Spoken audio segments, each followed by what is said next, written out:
മിസ്സേ, വീട്ടില് നമ്മള് ഈ ക്രോസ് റെഫറൻസ് എന്ന് പറയുന്നത് എന്തിനാണ് ഉപയോഗിക്കുന്നത്? ക്രോസ് റെഫറൻസ് എന്ന് പറയുമ്പോൾ നമ്മളൊരു പെർട്ടിക്കുലർ പോയിന്റിന് നമുക്ക് എന്ത് ചെയ്യാം, ഇത് റെഫറൻസ് ചെയ്യാൻ പറ്റും. ഇപ്പൊ നമ്മൾ ഈ പേജിൽ തന്നെ അതിന്റെ പിക്ചറോ, ഇപ്പം സെയിൽസ് ഡീറ്റെയിൽസ് എന്ന് പറയുമ്പോൾ സെയിൽസിന്റെ നമ്മൾ ചാർട്ട് ഇവിടെ സെറ്റ് ആക്കിയിട്ടുണ്ട്. അപ്പൊ ആ ചാർട്ടിലോട്ട് പോകാൻ വേണ്ടിയിട്ടാണ് റെഫറൻസ് പോകാൻ വേണ്ടിയിട്ടാണ് നമ്മൾ എന്ത് ഉപയോഗിക്കുന്നത്, ക്രോസ് റെഫറൻസ് ഉപയോഗിക്കുന്നത്.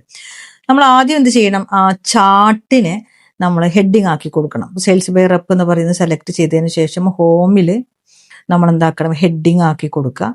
ഹെഡിങ് ആക്കി കൊടുത്തിട്ട് എവിടുന്ന് ആണോ നമുക്ക് ക്ലിക്ക് ചെയ്യുമ്പം അത് അതിലോട്ട് പോകേണ്ടത്, അത് ക്ലിക്ക് സെലക്ട് ചെയ്തതിന് ശേഷം നമ്മൾ ഇൻസേർട്ടിൽ ക്രോസ് റെഫറൻസ് കൊടുക്കുക. അവിടെ നമ്മൾ ഹെഡിങ് വന്നപ്പോൾ തന്നെ നമ്മൾ വന്നിട്ടുണ്ട് അല്ലേ, നമ്മുടെ ഹെഡിങ്, കാരണം ഹെഡിങ് ആക്കിയിട്ടുണ്ടല്ലോ, അതുകൊണ്ട് നമുക്ക് ആ പേര് ഇവിടെ വന്നിട്ടുണ്ട്. നേരെ ഇൻസേർട്ട് കൊടുത്തു, എന്നിട്ട് ക്ലോസ് ചെയ്തു. ഇപ്പം നമുക്ക് അവിടെ പോകുമ്പോഴത്തേനും ഇപ്പോൾ ഇവിടെ സെയിൽസ് റെപ്പ് അവിടെ കണ്ടോ, ഇവിടെ മൗസ് വെക്കുമ്പോഴത്തേന് കൺട്രോൾ കാണിക്കുന്നില്ല. അപ്പൊ കൺട്രോൾ പ്രസ് ചെയ്തിട്ട് ജസ്റ്റ് ക്ലിക്ക് ചെയ്യുമ്പോൾ നേരെ സെയിൽസ് റെപ്പ് ചാർട്ടിലോട്ട് പോകുന്നുണ്ട്. സോ ഇതുപോലത്തെ വീഡിയോസിന് വേണ്ടിയിട്ട് നമ്മുടെ പേജ് ഒന്ന് ഫോളോ ചെയ്യാം. ഓൺലൈനായിട്ട് നിങ്ങൾക്ക് MS ഓഫീസോ അക്കൗണ്ടിങ് കോഴ്സോ പഠിക്കാൻ താല്പര്യം ഉണ്ടെങ്കിൽ താഴെ കാണുന്ന നമ്പറിലൊന്ന് കോൺടാക്ട് ചെയ്യാം.